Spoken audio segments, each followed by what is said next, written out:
Hi guys, welcome to Sudipa's kitchen.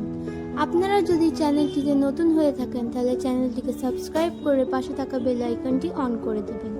আজকে আমরা বানাবো সরষে ইলিশ। চলুন শুরু করা যাক।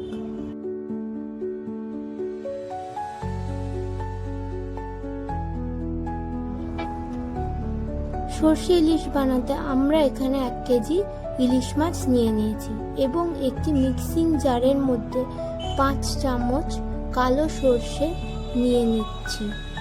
আপনারা এখানে সাদা সরষেও ব্যবহার করতে পারেন, কিন্তু কালো সরষের স্বাদ বেশি ভালো হয়। তারপর 1 চামচ লবণ, 4টি কাঁচা লঙ্কা এবং সামান্য জল নিয়ে নিয়েছি। দেখতেই পাচ্ছেন আমাদের পেস্টটি তৈরি হয়ে গেছে।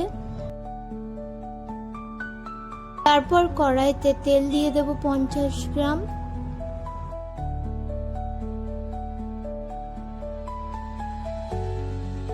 কড়াইয়ের তেলটি গরম হয়ে গেলে তার মধ্যে দিয়ে দেব 1 চামচ কালো জিরে এবং 5টি কাঁচা লঙ্কা এবং সেগুলি কিছুক্ষণ নেড়ে নেব।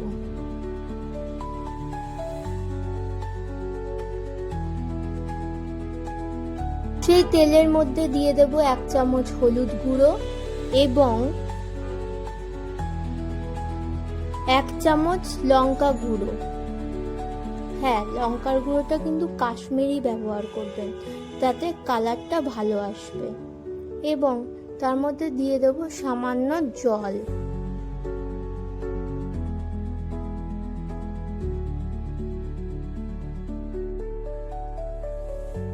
জল দেওয়ার পর নাড়াচাড়া করে নেব কিছুক্ষণ। তারপর কিছুক্ষণ ফুটে গেলে তার মধ্যে একে একে ইলিশ মাছগুলো কড়াইয়ের মধ্যে দিয়ে দেব।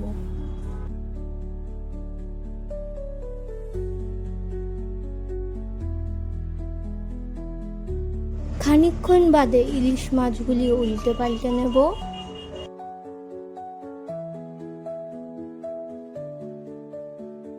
তারপর তার মধ্যে স্বাদ মতো লবণ অ্যাড করব এবং তারপর যে পেস্টটি আমরা তৈরি করেছিলাম সরষের, সেই পেস্টটি আমরা কড়াইয়ের মধ্যে দিয়ে দেব।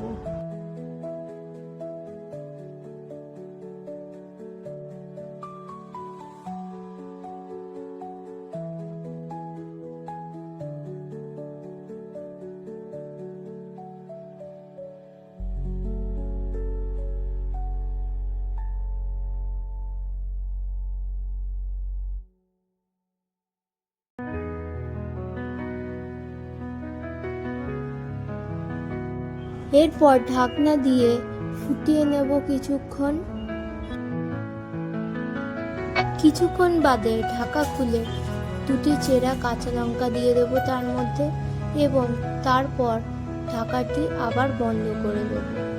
মাছগুলি ঢাকা দিয়ে ভালো করে ফুটে গেলে তার কিছুক্ষণ বাদে কড়াইয়ের ঢাকাটি খুলে নেব।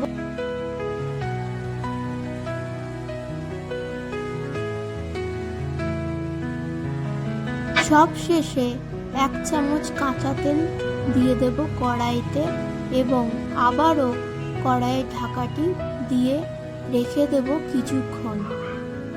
তারপর ঢাকাটি খুলে নেব এবং দেখতেই পাচ্ছেন আমাদের সরষে ইলিশ তৈরি হয়ে গেছে।